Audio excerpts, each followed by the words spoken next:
Coca-Cola was invented in 1886.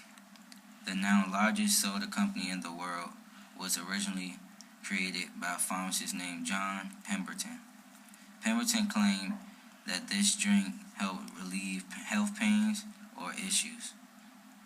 This claim was that the first marketing strategy of Coca-Cola drink. Coke was served as a fountain soda drink.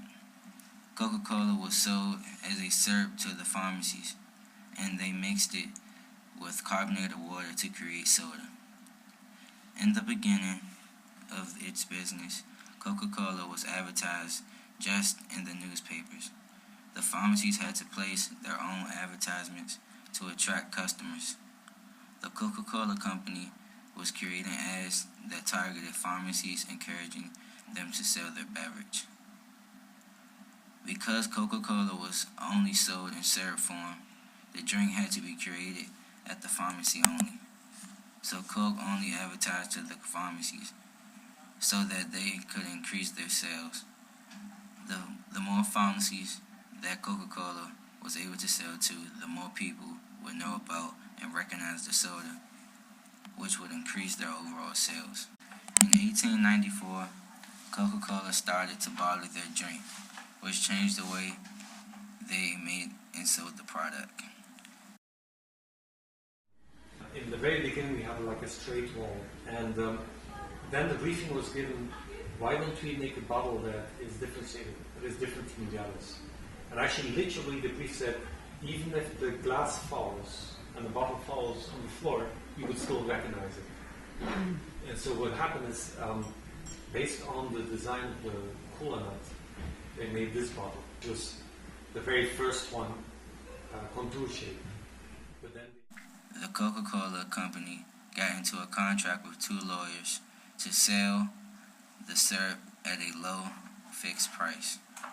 When Coca-Cola realized that they did not make any money from their contract with the bottling company, the Coca-Cola Company created a national advertisement campaign which allowed them to control the cost of the soda.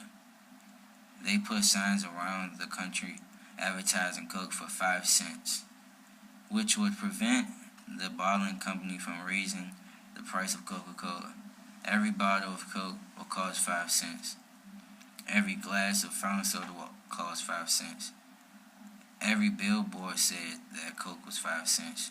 This would help keep customers happy and prevent the bottling company from making more money than it was paying Coke. When pharmacies were charging 5 cents for a small quantity of soda, Coke came up with an idea to come up with a standardized glass for every pharmacy to use.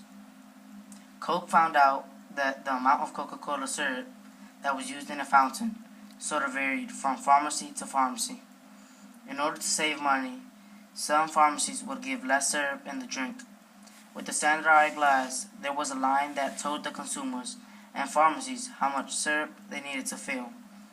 And there was also a line for how much carbonated water needed to be in the cup. The 5 cent campaign was successful in keeping current customers happy and in gaining new customers. It was so successful that it made raising the price of the drink extremely challenging over the next 70 years. Consumers were used to paying only 5 cents a bottle, and the company would have to spend a lot of money to change the ads that were plastered across the nation. When the vending machines were created, it was a huge change for the Coca-Cola Company. Coca-Cola now had another way to sell their soda. Consumers can buy Coke from pharmacy stores and now vending machines. They continue to advertise bottles of soda for just 5 cents, but when they wanted to charge more, vending machines made it difficult to raise the price because there wasn't a right coin for the price they wanted to sell it for, which was 7.5 cents. Bottling and vending machines allowed Coke to change their advertisements from marketing to pharmacies to marketing to stay-at-home wives and moms. From the early 1900s to the 1960s, Coca-Cola ads were mostly targeted at women. The ads were targeted at women because they were the ones who stayed home and did all the household work. including the shopping. Coke was now strategic in placing mostly women in the ads. Since women stayed at home, the ads would have the slogans that included the word, "the pause that refreshes at home." During World War I, other ads would have women serving Coke at a dinner or a restaurant to soldiers. In the 1950s, Coke started to shift their message from drink Coke to everything will be okay if you drink Coke.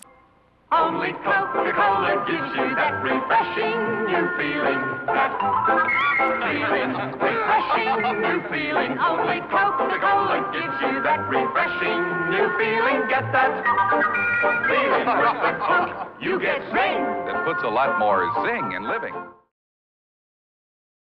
Over the next 50 years, Coca-Cola's marketing continued to change significantly. While the increased cost of ingredients did affect the price of a bottle of Coke, it was the cultural and technological changes that had the most impact on the way Coke was marketed.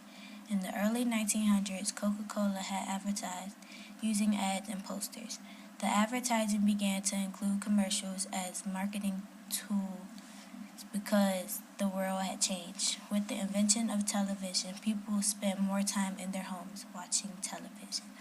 The commercials were an important way to reach the consumers and to encourage them to drink Coke. The commercials often came with jingles or songs that were catchy and intended to make people feel happy. In the 70s and 80s, Coca-Cola began to sell their product to people as a lifestyle or brand. They used more upbeat songs, some written specifically for Coke, to target younger consumers. Way to make the most of every day. And wherever you go and whatever you do, there's something big waiting for me.